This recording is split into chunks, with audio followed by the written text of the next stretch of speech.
Porque en Hospital Santander siempre hay un mejor mañana, presenta. Le damos la bienvenida a nuestros amigos de Hospital Santander. Muchas gracias que están ahí ya en la línea.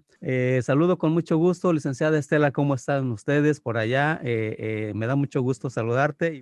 Bien, muy bien. Estamos aquí iniciando esta nueva oportunidad de estar con ustedes y hoy venimos de manteles largos porque nos acompaña el doctor Raúl Cavazos Sandoval y la verdad es que desde hace tiempo habíamos querido que hiciera un espacio en la agenda, pero siempre está súper ocupado y el día de hoy pues le estamos robando una hora a sus pacientes y al doctor también, obviamente. Claro. Muy buenos días a todos. Sí, muchas gracias, licenciada Estela. Pues no sé si quieras compartirnos un poquito y presentarnos por allí al doctor y también el tema de esta mañana. Claro que sí. El doctor Raúl Cavazos Sandoval, él tiene la especialidad en neurología por la Universidad Autónoma de Nuevo León, es graduado en el año de 1994. La verdad es que tiene una currícula que si me voy a leerla, me voy a llevar el programa. Y no quisiera, la verdad es que el tema es muy interesante, no lo hemos tocado anteriormente en todos estos años que hemos estado en Radio Esperanza. Así que yo quisiera invitar a la comunidad, a quien nos está escuchando o nos está viendo a través de Facebook y escuchando obviamente por Radio Esperanza, que si tienen alguna duda, alguna cuestión que quisieran preguntarle al doctor, yo sé que es el momento oportuno. Vamos a hablar de las enfermedades cerebrovasculares. Wow. Es un tema que todos hemos conocido a alguien que pues ha tenido este tipo de padecimientos y yo creo que a veces no sabemos exactamente ni qué es, ni cómo son, o sea, cómo se presentan. Hay muchas dudas y quienes tengan alguna inquietud y quieran manifestarla, por favor, los invitamos a que se comuniquen a Radio Esperanza o a través de nuestro Facebook hagan alguna pregunta y Dulce en algún espacio buscará la manera de retransmitírsela al doctor. Doctor, muy buenos días, ¿cómo está usted? Muy buenos días, gracias. Gracias por su invitación. La verdad, hablar de enfermedad cerebrovascular es muy importante y qué bueno que lo están promoviendo porque es muy necesario como en otros lados del país o en Estados Unidos. Esta es una enfermedad muy seria. Actualmente se promedia la tercera causa de morbimortalidad en el país y es muy frecuente y además causa mucha incapacidad a los pacientes. Es muy problemático para la familia cuando alguien sufre alguno de estos eventos. Le diría que lo que conocemos como enfermedad cerebrovascular es muy amplio. En general son dos grandes partes. Una la que conocemos como infarto cerebral o que la gente conoce como embolia. Y la otra parte son las hemorragias cerebrales, que conocemos a veces como derrame cerebral. Después, cada una de estas enfermedades, por así decirlo, clasificación, se va provocando otras menos frecuentes. Por ejemplo, hay algo que se llama microinfartos cerebrales que tiene que ver con los infartos cerebrales. ¿Ah? Y por ejemplo, las hemorragias cerebrales, hay ciertas situaciones muy graves como aneurismas cerebrales o malformaciones cerebrales que se presentan en personas jóvenes y que son situaciones bastante graves con una alta mortalidad. Entonces sí hay que poder diferenciar entre todas estas situaciones cuando llega un paciente de urgencia. Acordándoles que la mayor parte de las situaciones que se presentan en estos casos son de urgencia, son a cualquier hora, llega el paciente en forma súbita que estaba sano y presenta algún síntoma que nos puede suponer alguna enfermedad cerebrovascular. Bueno, doctor, ¿son enfermedades o son eventos? Es que a veces escuchamos que son eventos cerebrovasculares o son, yo le quiero preguntar por qué a veces está clasificado o cuál es la diferencia entre decir que si es una enfermedad cerebrovascular o es un evento cerebrovascular. O sea, ¿cómo es esta esta clasificación. Sí, Ya ahorita nos dio una rama de cómo parte, ¿verdad? Pero ¿son eventos o son enfermedades o son padecimientos? ¿Cómo es lo correcto? sí, el término ha ido cambiando durante muchos años. Desde hace 50 años probablemente ha ido cambiando cómo se le va llamando a este tipo de situación.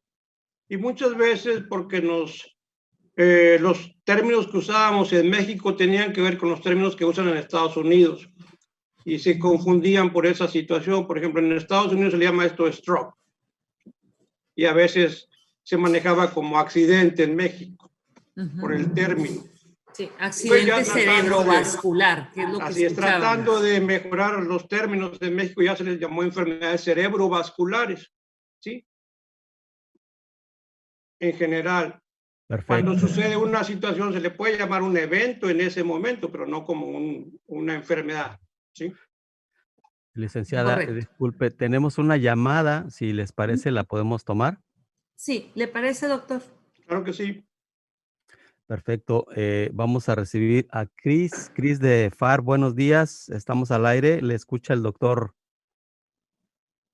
Sí, buenos días. Gracias por recibir la llamada. La pregunta nada más es, si una persona tiene problemas, porque tiembla mucho, ¿por qué razones? No que esté tiemble y tiemble, pero sí en ocasiones cuando hay que agarrar la cuchara para comer, le tiembla la mano. Muy bien. Bueno, sí, muchas gracias. Adelante, doctor Raúl. Sí, el temblor es una situación especial. No necesariamente tiene que ver con las enfermedades cerebrovasculares. La causa más frecuente de temblor en personas mayores es la enfermedad de Parkinson. Después vienen otros tipos de causas como problemas del cerebelo o problemas de medicamentos o problemas de la tiroides. Pero lo más frecuente es la enfermedad de Parkinson que nos causa un temblor de reposo. Si esta persona es mayor y ya tiene años con ese temblor, si es un temblor cuando no está haciendo nada, si su caminar es más lento, si tiene problemas de la marcha, si está como rígido, tieso, rígido que llamamos nosotros, puede que tenga Parkinson, pero hay que revisarlo para poder discernir en qué tipo de temblor tiene el paciente. Sí, es nada más, por ejemplo, como cuando agarra uno un papel, pues va a trabajar en él y entonces como que no, o sea, está temblando, no un temblor intenso, pero sí que no lo puede sostener. ¿Cuántos años tiene? 57. Bueno, si ese temblor tiene probablemente 1 año, 2 años, no sé cuántos años tenga con ese temblor. No, ya tengo como unos 5 años. O sea, lo que hay que revisar ciertos signos o hacer una evaluación para descartar probablemente primero el Parkinson por su edad y después buscar otra serie de causas, pero se tiene que revisar en forma personal para ver el tipo de temblor exactamente, porque hay diferentes tipos de temblores. Hay temblores de reposo como el Parkinson, hay temblores de acción o de movimiento cuando uno hace movimiento. Hay temblores de intención al final del movimiento que se presentan en las personas con problemas cerebelosos. Hay un temblor fino, muy finito, que ese es causado a veces hasta por café, por enfermedades de la tiroides, por algunos medicamentos. Entonces, por eso se tiene que valorar al paciente y tratar de buscar la causa. La enfermedad cerebrovascular sería difícil que nos causara temblor, a menos que hubiera tenido algún infarto cerebral en el cerebelo, que es el área que se encarga del control de los movimientos finos. Bueno, no he tenido, yo creo, eso. Lo que sí yo tengo es muy baja la presión. Yo padezco de baja presión. La presión en sí no tiene que ver con el temblor, a menos que fuera nada más en un solo momento que la presión estuviera muy baja como para que le causara otros problemas. Entonces, sí, digo, habría que revisarla para buscar esas otras posibilidades, ¿verdad? Si su familia o alguien ha padecido de Parkinson, que es lo más frecuente, pues hay que descartar esa situación. Ah, ok, Yo creo muy que bien. invitamos a Cris a que si tiene la posibilidad de hacerse una evaluación médica completa, creo que le serviría un poquito más el tema para poder hacer una definición de cuál es su situación, dado que pues no es precisamente el tema de una enfermedad cerebrovascular. Así es. Bueno, muchas gracias. Yo me comunicaría con ustedes para hacer una cita. Con mucho gusto, estamos a sus órdenes, Cris. Gracias. Muchas Bye-bye. gracias, Cris. Bueno, pues amigos y amigas que nos están sintonizando, estamos en esta mañana platicando, escuchando al doctor Raúl Cavazos. El tema es sumamente importante, el tema se llama enfermedades cerebrovasculares y les invitamos, amigos y amigas, para que nos llamen, como lo hizo Cris. Si tienen alguna duda, alguna pregunta para el doctor, aprovechen esta oportunidad. Llámenos aquí a Radio Esperanza al 956-380-3435 o pues puede hacerlo también desde México. Cualquiera de ustedes que nos escuchan allá en la frontera, llámenos gratuitamente en este caso, 800-099-0333. Bueno, adelante, licenciada Estela, doctor Raúl, gracias por este tremendo tema. Sí, una pregunta, doctor. Ahorita usted nos estaba diciendo, nos hablaba en forma general de lo que son las enfermedades cerebrovasculares o cómo se dividen, pero estas enfermedades, digo, la verdad es que pensamos que se presentan frecuentemente en personas mayores, pero no es solamente en personas mayores. Esto le puede suceder a cualquier persona en cualquier edad, o hay algún indicador que nos permita decir es que son actividades que se hacen o es hereditario o no tiene nada que ver lo hereditario. O sea, ¿por qué se presentan y en quiénes se presentan con mayor frecuencia?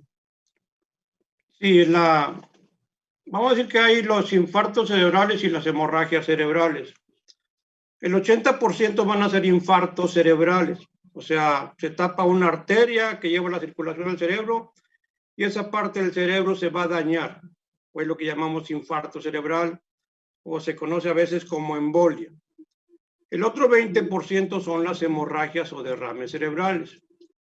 Entonces vamos a suponer que la mayor parte de los pacientes que llegan de urgencia tienen problemas de infartos cerebrales por estadística. Los pacientes mayores de 55, 60 años, esperamos que puedan sufrir infartos cerebrales. ¿Por qué causas? Uno, si son pacientes con sobrepeso, pacientes con diabetes descontrolada, con hipertensión, con hiperlipidemia o factores de riesgos coronarios o genéticos. Estos son las principales causas o problemas que nos van a dar esas situaciones, semejante a los pacientes que tienen infarto del corazón. En pacientes jóvenes es una situación diferente. Ahí no son estas causas lo frecuente. Ahí tenemos que hacer una serie de estudios y buscar situaciones especiales como problemas de la coagulación. Se supone que en personas abajo de 40 años que no tengan problemas crónicos de enfermedades, ahí son una serie de situaciones de la coagulación que el paciente por genética o alteraciones genéticas no coagula igual la sangre y nos puede provocar trombosis en diferentes partes del cuerpo. U otro tipo de enfermedades reumáticas, por ejemplo, como el lupus, ¿sí? O como vasculitis del sistema nervioso central, o problemas cardíacos valvulares que nos pueden dar problemas de embolismos cerebrales en un paciente relativamente joven. Ahora, algo que quiero desde un principio llamarles la atención, qué bueno que estamos hablando de esto, es el tiempo. El tiempo es bien importante en esta situación de las enfermedades cerebrovasculares, algo que tenemos mucho problema. El infarto cerebral es el 80% de todos los eventos que nos llegan a los hospitales. Y en esta situación nada más tenemos 4 horas y media, cuando mucho, para poder aplicar medicamento que valga la pena para recuperar el daño que ya sufrió ese cerebro. Este tiempo es bien, bien importante. Si nosotros nos pasamos de ese tiempo en lo que llega un paciente al hospital o es valorado o se queda en su casa, el efecto del tratamiento ya no es igual y el paciente queda con mucho daño, es el problema, o queda incapacitado y todo lo que implica esta situación. Por eso es muy importante promover los infartos cerebrales. ¿Por qué? Porque si informamos a toda la gente, no nos vamos a esperar hasta el día siguiente cuando alguien se pone mal. O sea, tenemos que llevarlo inmediatamente al hospital. Si el paciente está bien, si no es necesario, se manda a su casa y ya. No es a fuerza que se tiene que quedar internado. Y hay que reconocer los síntomas principales de esta enfermedad. ¿Cuáles son? Uno es, por ejemplo, trastornos del lenguaje. El paciente no puede hablar por 10, 15 minutos o por varios minutos. En un paciente estamos hablando arriba de 50 a 55 años, ¿sí? Ese es un signo importante, que no puede hablar, se queda sin poder hablar. Otro es que se le borra la vista súbitamente y le dura varios segundos esa visión borrosa, o se le pone todo negro, se llama amaurosis fugaz. Los otros síntomas que ya todos conocemos o que todos los hemos vivido de alguna manera es el paciente que se queda paralizado de un brazo, de una pierna, ¿sí? Que esos probablemente sean los más aparatosos y los que la mayoría de la gente conoce. Cualquier paciente arriba de esta edad que sufra esa situación no debe esperarse en su casa, no debe ir a consultar a un consultorio, debe irse a un hospital que tenga todo lo necesario para poder atacar rápido el problema. Aquí en Reynosa no todos los hospitales estamos más o menos preparados, pero bueno, aquí en Santander la ventaja es que la gente ya está muy entrenada. Los urgenciólogos que tenemos, ellos ya están muy entrenados, cuando ven situaciones así inmediatamente actúan, y eso es bien importante porque no tenemos todos los especialistas para estar al pendiente. ¿Cuántos neurólogos hay en Reynosa? Muy poquitos. Entonces no todos van a poder estar en ese momento rápido con el paciente. Entonces por eso es importante que el personal de urgencias esté muy entrenado para rápido actuar. No esperarnos a ver si contesta alguien o a ver si puede alguien valorar a ese paciente. Y eso es la ventaja que tenemos ahorita en el Hospital Santander. La verdad, yo les digo a mis pacientes o a los que veo que situaciones de estas inmediatamente se vayan. Ya me avisan sobre la marcha o se valora el paciente y se ve si es necesario que se quede internado o se vaya a su casa. Pero tenemos máximo 4 horas y media de que empiece esta situación a que le podemos aplicar un medicamento que se llama factor activador del plasminógeno o Actilice, que nos sirve para destruir, por así decir, o hacer que la sangre circule otra vez al cerebro.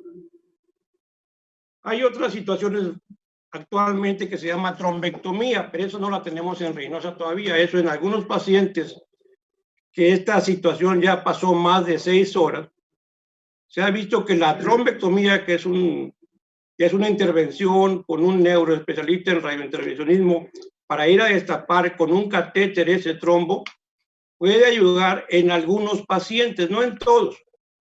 Ese tiempo de más de 6 horas está limitado dependiendo de algunos hallazgos que tenemos en los estudios que hacemos para descartar esto de los infartos cerebrales. La frecuencia de que llega un paciente rápido a los hospitales es muy poca y eso es en todo el mundo. Aún en Estados Unidos, que suponen que tienen tan buen sistema, nada más llega el 3% de los pacientes que sufren un infarto cerebral llegan a tiempo para poder hacer estas situaciones. Entonces, si nosotros informamos a la población todo esto y están más informados, será más fácil que podamos ayudarles realmente. Qué importante es el rápidamente, lo más rápido que se pueda es atender, no dejar esperar porque dice, bueno, parece que ya se le pasó. Vamos a ver si ya se siente un poquito mejor. O las resistencias también de que, no, estoy bien, ya se me pasó. No se ha pasado porque sucedió. El tema es que si sucede algo, hay que saber el por qué y hay que atenderlo rápidamente. Y esto es una responsabilidad en la parte de nosotros, ahorita que lo estamos comunicando, el que las personas sepan que no deben de esperar a sentirse o a que amanezca. Espérate a que amanezca. No hay que esperar. Si es a medianoche, si es a media mañana, a media tarde, no hay nada que esperar. No hay nada más importante que el actuar rápidamente para que la lesión sea menor o no haya una lesión en un momento dado, que eso sería lo ideal, ¿verdad? Pero que... entendiendo esto, es como la mayoría de la gente sabemos más, por ejemplo, del infarto del corazón. Cuando tienen dolor, se van rápido al hospital por miedo. Entonces, esta es una situación muy semejante que debemos promover con la familia o con los pacientes por el tiempo, que es muy importante. Hemos visto pacientes que hemos logrado captar a tiempo, menos de 3 horas. El paciente se va en 2 días del hospital caminando como si nada. A diferencia de un paciente que se tardó hasta el día siguiente ir al hospital, ya quedó con la mitad del cuerpo paralizado, quedó hemipléjico. Todo lo que implica esta situación, el paciente ya no va a poder trabajar, no va a poder estar activo, muchas veces no se recupera totalmente, queda con muchas secuelas, y es una más carga económica que lograr poner ese medicamento y atacar rápidamente la enfermedad, y eso es bien importante. Bueno, pues aquí es invitar a todos los que nos están escuchando que hagamos difusión de la importancia que tiene cuando se presenta uno de estos síntomas. La verdad, no lo piensen, no lo pensemos y actuemos rápidamente. Vayámonos a una institución de salud en la que podamos encontrar esta respuesta inmediata, que también es importante tenerla bien identificada, ¿verdad? Que haya una respuesta de forma lo más anticipada posible, pues evitando que esto se complique más. Doctor, ¿todos estos padecimientos de enfermedades cerebrovasculares son atendidos por neurólogos? ¿O hay alguna otra especialidad? ¿Trabajan en simultáneo con otras especialidades? Es trabajo en equipo, como en la mayor parte ya de la medicina. Las enfermedades de hemorragia cerebrales, por ejemplo, si la causa es por un traumatismo, a veces se tiene que operar el paciente, ahí entra el neurocirujano en esa situación. O si es un aneurisma, que es una malformación congénita de una arteria que se hace como una pared débil y se forma un globo, pero se puede reventar y eso puede provocar una hemorragia muy grave. También esta situación es operada por los neurocirujanos o las malformaciones cerebrovasculares. En estos casos, ellos son los encargados de llevar el tratamiento en cuanto a cirugías de los pacientes. Claro, la mayoría de los pacientes trabajamos en equipo también con internistas, urgenciólogos, porque son pacientes que ocupan mucho tiempo. O sea, no es de que los vea un ratito ya uno y ya el paciente está bien. Hay que estarlos vigilando constantemente los primeros horas de su evaluación, precisamente para evitar lo que usted comentó. O sea, se me va a pasar al ratito, ya para cuando me di cuenta ya me dice, ya estuve mal. Entonces, eso es lo que tratamos de evitar, vigilando constantemente al paciente en esas situaciones. Porque puede llegar el paciente que llegó al hospital, que se puso mal en la casa, llegó al hospital y ya estaba bien. ¿Sí? Y puede que ese paciente se tenga que quedar a lo mejor una noche en el hospital para estarlo vigilando, porque no sabemos si en 1 hora o 2 horas se nos vuelve a poner mal. Y ahí sí tenemos que aplicarle medicamento y que tengamos el tiempo para que valga la pena. Entonces, a veces eso se confunde o no se entiende, pero es entendible, ¿verdad? A veces en situaciones económicas y todo eso que impide al paciente quedarse hospitalizado. Pero de preferencia hay que hacerlo. Algo que se llama en medicina ataque isquémico transitorio es como un pequeño infarto muy chiquito, pero que no llegó a hacer gran daño, o que fue temporal. El paciente se puso mal, tuvo problemas para hablar y a los 2 o 3 minutos se recuperó y ya pasó. Pero eso nos está avisando que viene una situación grave. El paciente que sufre eso debe checarse inmediatamente.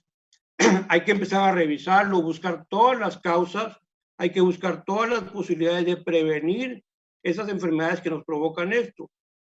Que otra vez son las que pues, tenemos problemas de la circulación con todas ellas, que son la diabetes, la presión arterial, los problemas de colesterol, los problemas cardíacos, tratando de prevenir todas estas situaciones para evitar que el paciente vaya a sufrir precisamente un infarto cerebral.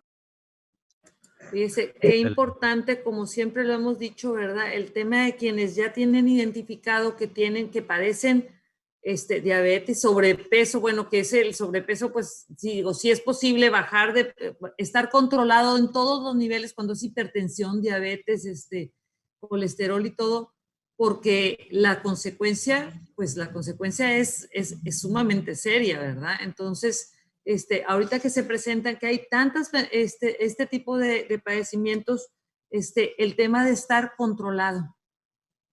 Pero usted también hablaba ahorita de que en jóvenes se pueden presentar problemas por el tema de coagulación. La verdad, ¿cómo sabemos si tenemos o no tenemos un problema de coagulación? No sé si estamos en Sí, tiempo. Vamos vamos a a hacer la- la pausa y después de sí. la pausa nos contesta el doctor porque vamos a hacer un pequeño break ahorita. Pero al regresar, si nos comenta cómo sabemos vaya, yo siempre digo que somos los terrícolas, los que no somos médicos. ¿Cómo sabemos si tenemos un problema de coagulación y que esto pues sea de alguna manera nos ponga la antena, ¿verdad? De alerta, cuídate o qué debo hacer?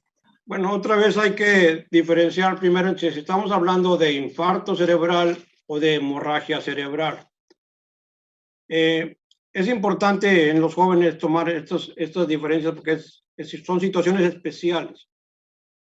Por ejemplo, las hemorragias cerebrales son situaciones muy angustiantes en una persona joven y muy graves por lo general, porque son pacientes que tienen lo que habíamos hablado, aneurismas o malformaciones de nacimiento.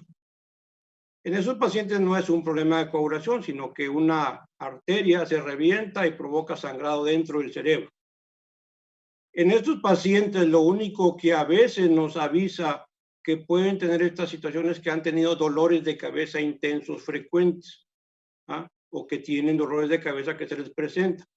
No significa que todos los que tienen dolores de cabeza van a tener esto, pero es un aviso de algunos síntomas importantes como dolor de cabeza muy intenso. No hay otra manera de poder hacer estos diagnósticos clínicamente, es muy difícil. No son tan frecuentes, no está tan indicado hacerle todos estudios de la cabeza por pensar en estas situaciones especiales, a menos que tenga uno esa duda en respecto a malformaciones o aneurismas cerebrales. En cuanto a los infartos cerebrales, ahí se presentan en situaciones especiales de pacientes que tienen ahora sí problemas de la coagulación, pero en este caso es que coagulan de más y ese es el problema. La única manera que nos damos cuenta por lo general es por antecedentes. Un paciente que tuvo una trombosis de una pierna o de algún brazo como algo que no era muy explicable y que vuelva a repetir situaciones, ahí es cuando pensamos en esa posibilidad. No hay manera de hacerle un examen antes de que sucedan estas situaciones porque los exámenes para buscar alteraciones de la coagulación más específicos son después de los exámenes generales que les examinamos a todos en forma general. O sea, son otra serie de estudios más sofisticados y más específicos, que por su costo no se hacen de rutina tampoco. Pues eso lo valoramos nada más en pacientes que ya sufrieron un evento, ya sea en el cerebro o en una pierna o en un brazo que tuvo una trombosis, por ejemplo, sin algo que nos lo aclarara. Por ejemplo, los pacientes que sufren traumatismos pueden sufrir trombosis, o los pacientes que están en reposo o acostados mucho tiempo por enfermedades pueden sufrir trombosis, pero eso es secundario a esa situación. En las personas jóvenes en general no tienen por qué tener esa situación. Y las cuestiones vasculares, es decir, todo lo que son las varices y todo este tipo de cosas que también se hacen trombos, llegan a afectar también, es la parte cardíaca, es la parte Las varices son neuronal. problemas venosos principalmente en las extremidades inferiores, entonces eso no es tanto problema arterial sino venoso, entonces no nos afecta, a menos que sea una arteria la que se tapa en las piernas, entonces ahí sí tendría que ver en cuanto a esa situación, si no, no tiene ninguna relación. Perfecto. Nos están haciendo una pregunta en Facebook que se la quiero retransmitir, doctor. Dice, mi hijo tuvo una convulsión y lo llevamos inmediatamente. Me imagino que al hospital o a la atención, ¿verdad?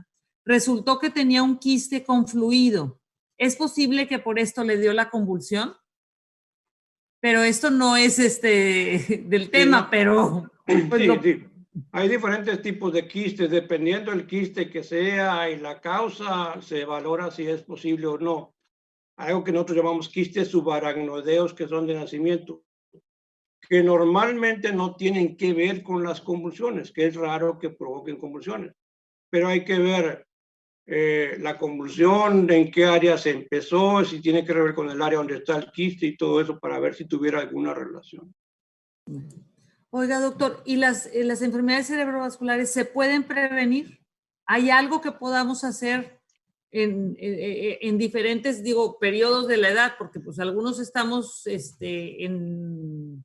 unos son jóvenes, obviamente, ¿verdad? Que tendrán que hacer algo, la gente intermedia y la gente grande. ¿Qué se puede hacer? ¿Se puede Yo creo hacer que esto es algo lo para más prevenir? importante, ¿no? Yo creo que lo más importante es empezar a cuidarnos todos. Tenemos un problema muy grave con la diabetes porque está ya invadido toda nuestra región por la herencia que tenemos. Entonces, lo más importante para prevenir problemas vasculares en general es controlar muy bien la diabetes, controlar muy bien la presión arterial, evitar comida chatarra, como diríamos, o grasas, o comida alta en carbohidratos. Todo eso hay que tratar de evitarlo para poder mantenerse mejor. Bajar las grasas, eso es lo que nos va a ayudar a prevenir esos problemas vasculares, sobre todo los infartos cerebrales o los ataques isquémicos cerebrales. Eso es lo más importante, hacer actividad física, obviamente, moderada, no se trata de ser superatleta, pero sí mantenerse activo. Debemos ser muy estrictos en eso, en controlar la presión muy bien y la glicemia muy bien. Hemos sido a veces como muy relajantes en ese aspecto y entre más relajados seamos, más riesgo el paciente tiene de sufrir un infarto cerebral. Aunque parezca exagerado, entre más estrictos sean los médicos y los pacientes en cuidarse en esa situación, eso es lo que nos va a ayudar a prevenir y que disminuya la frecuencia de todas estas situaciones. Sí, es que como que pareciera que ya la normalidad es que dice, no, pues es que tengo diabetes, sí tengo diabetes y pues sí, pero vivo bien, o sea, todo bien, todo La gente bien, lo toma pero como algo normal ya. Cuando uno le sí, pregunta, ¿tiene alguna enfermedad? No, ninguna. Ah, bueno, azúcar, pero no la consideran ya como ni enfermedad. sí, Y tienen que entender que esa es la peor de todas, que esa es la que hay que más cuidar junto exactamente. con la presión arterial para que las personas se mantengan bien y no lleguemos a estas situaciones con todos los riesgos que implica. Sí, entonces, bueno, pues invitemos digo, me puedo llegar a imaginar que las personas que nos están escuchando, entre ellas habrá algunas que tengan, padezcan de diabetes y ahí la importancia de llegar a ellos para que no lleguen a suceder este tipo de cosas, que no lleguen a tener una enfermedad cerebrovascular por el no control, por el no sujetarse, que al cabo le rompo tantito la dieta, no pasa nada, pasado mañana me repongo. En esto no hay reposiciones. En la salud, la verdad, los costos son altos y no hablo de los económicos, sino en las secuelas y en las condiciones que pueden quedar después porque puede quedar una lesión, obviamente, ¿verdad? Aunque sea atendido rápidamente, pues el tema es de que el suceso ya está presente. Así Entonces, es, y quedan problemas por lo general. Sí hay por lo que medicamentos para tratar de prevenir o tratar de evitar estos eventos como la aspirina o otro medicamento que se llama clopidogrel. Depende del estado del paciente, valora uno si se da estos medicamentos o no. O en algunos pacientes con problemas de arritmias o de cardíacas o problemas valvulares, ahí se usan otros medicamentos que se llaman anticoagulantes, que nos ayudan más a prevenir que vayan a tener un infarto cerebral. Entonces, dependiendo también de cada paciente, hay algunos medicamentos para ayudar precisamente a prevenir que no sucedan estas situaciones. Y ahora, una vez que se presentan, dígame, hermano, No, ¿quiere no, adelante. Estaba pensando en que si existen algunos estudios que podamos realizarnos de manera rutinaria o de manera para poder detectar con ello y tratar oportunamente, ¿no? En este caso, este tipo de enfermedades.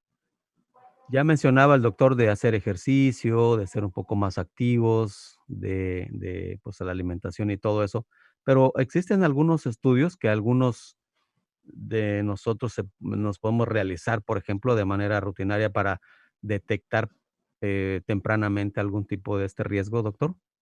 Sí, los exámenes generales que se hacen en un chequeo son con eso suficiente, porque ahí se valora cómo anda el colesterol, los triglicéridos o las grasas, y se valora también la glicemia, la función del riñón, si hay aumento de glóbulos rojos, algo que se llama policitemia, que nos puede dar riesgos.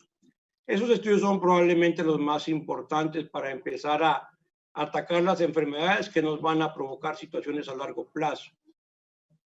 Ya si uno tiene más síntomas especiales de estas enfermedades, ahí hay que hacerles como una tomografía de cráneo, una resonancia de cerebro, ¿sí?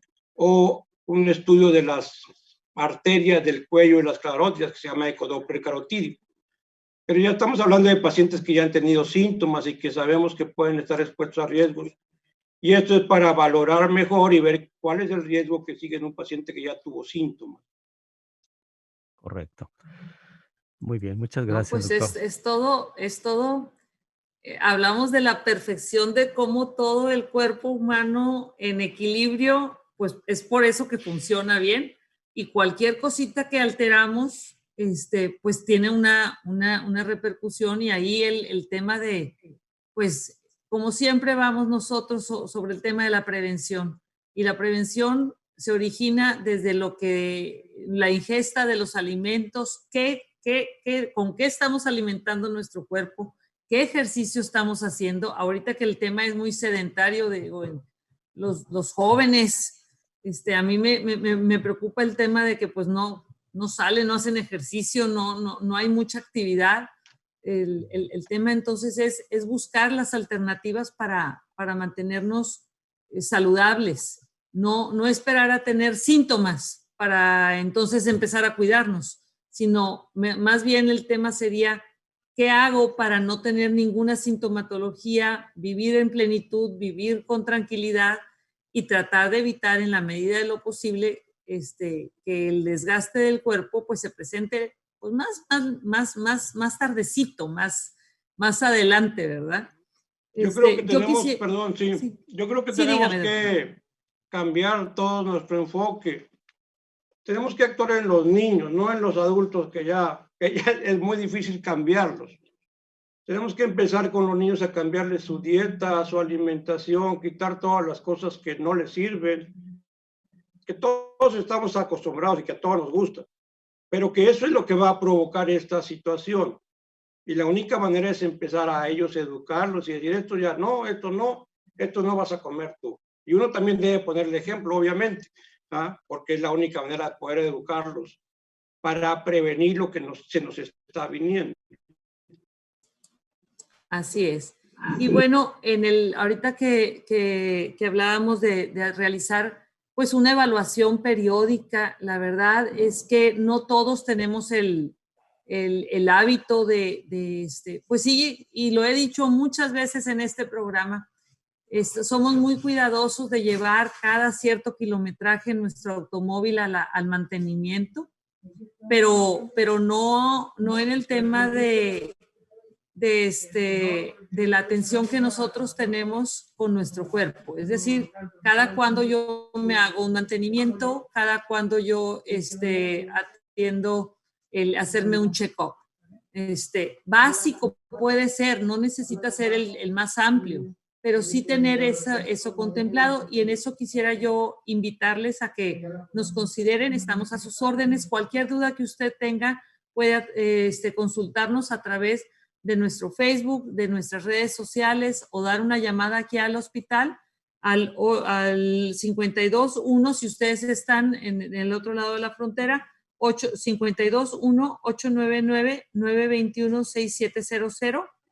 Este número también es WhatsApp, entonces se pueden comunicar con nosotros a través de WhatsApp o mandarnos un correo a info@hospitalsantander.com.mx. Créanme que en forma inmediata damos respuesta. Y aquí yo les quisiera hacer la invitación porque veo que ya nos van a quedar pocos minutos.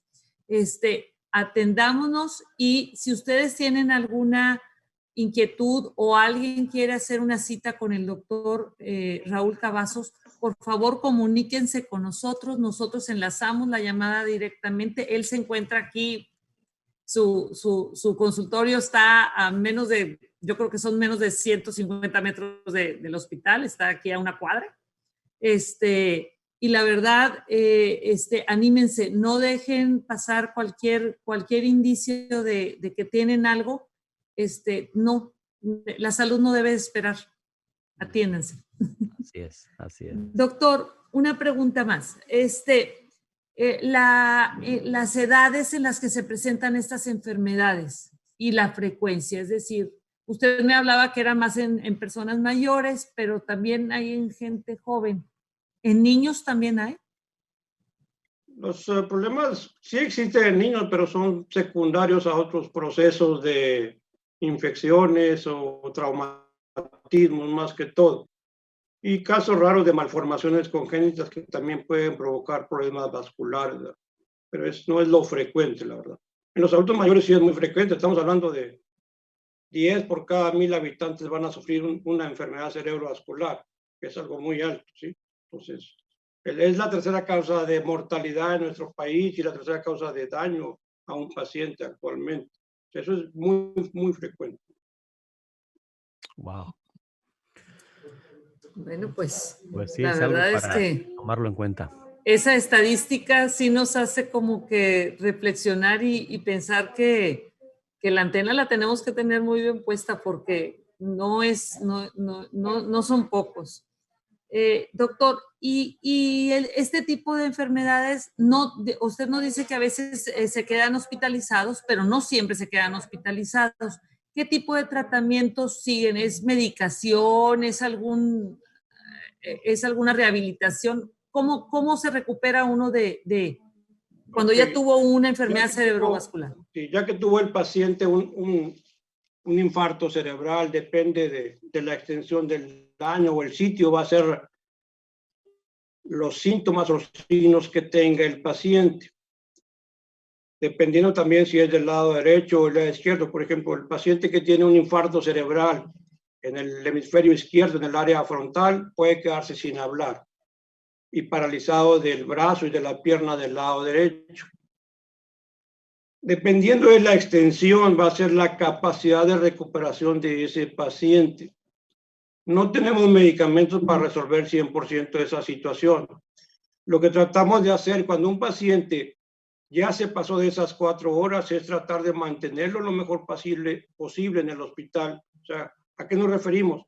Controlando su presión, su oxigenación, su diabetes, su presión arterial, manteniendo lo mejor posible para que ese daño no se extienda. Y usando medicamentos para ayudarle a mejorar la circulación, no para revertir ya el daño que ya se hizo. Y eso nos ayuda a que el área que rodea al infarto cerebral no se nos dañe tanto. Eso nos da esa posibilidad de una recuperación, no total, hay que entender lo que ese es el problema. El paciente puede quedar hemipléjico o en una silla de ruedas, puede pasar esa situación. Ya después de que pasa esos periodos agudos de una hospitalización, si el paciente se mantiene bien, el paciente ya se va a la casa con ciertos medicamentos, como los que mencionamos hace un momento, como clopidogrel o como aspirina, que aunque se oye muy simple, la aspirina sigue siendo un muy buen medicamento preventivo y no es caro. Además de rehabilitación, si se tiene que seguir cierta rehabilitación que puede llevar a veces hasta varios meses para mejorar un poco al paciente. Hay veces que el paciente va a quedar postrado en una silla de ruedas o en una cama sin poderse movilizar, a pesar de todos estos tratamientos.